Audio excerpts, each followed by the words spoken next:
Hello, this is Maui Motovlog. So, andito tayo sa isang simbahan sa Aninihi na lumang simbahan ganon. So, nagtataka ko anong klase to? Klaseng bato to? Nakaka nakuha na yung puti na bato.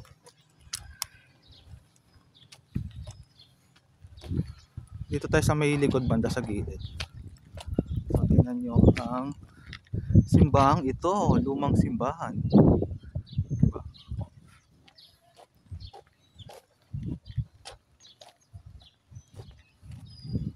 Ay. So, andito tayo sa center ng simbahan para na makita natin yung buong view ng simbahan. Ang piping saksi ng lugar na to, itong acacia tree na to. Tapos may katabi siyang lumang bahay. Sarado yung simbahan. Siguro di tayo makakapasok para makita yung loob. Kaya dito lang tayo sa labas.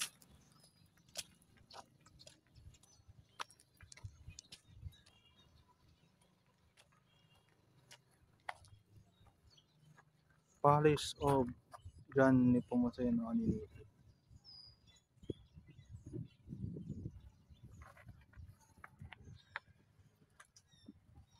Ano 1898 taluma na ito. Aray ko.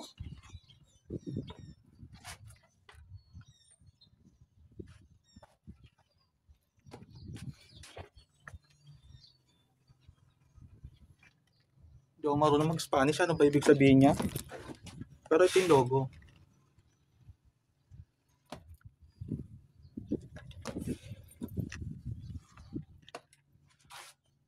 Seno, Gura, Parroco,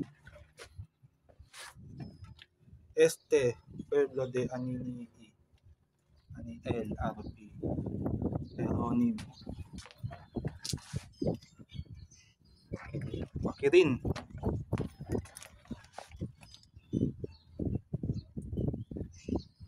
Luma na itong bell na to ah. Ano ilalim? Wala na yung bilog niya. Grabe yung bell ito ah.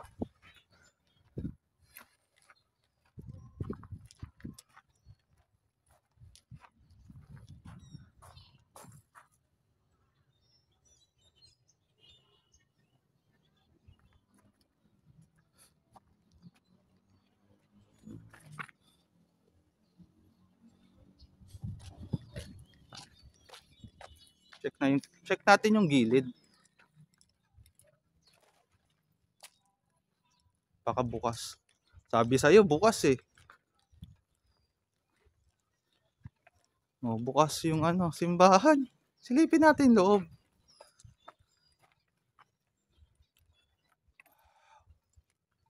Oh.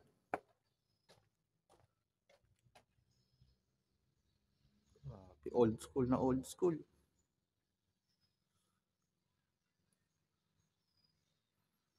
Galing. Laki no?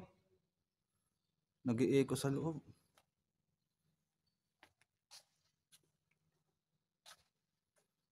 Ayan. Ang loob ng simbahan. Okay. Papagalitan tayo or sabihin may ginawa tayong masama. Hindi pa naman tayo nagpaalam.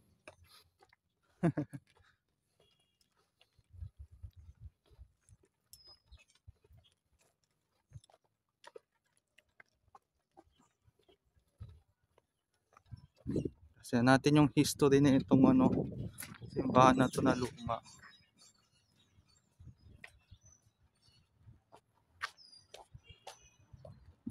Bali ito ang history niya. Simbahan ng Aninihi, ipinatayo noong Agosto 1630, 1638. Tangina, 100. Almost 200, 500 years. Ganun ba? Aglipayano, 1902.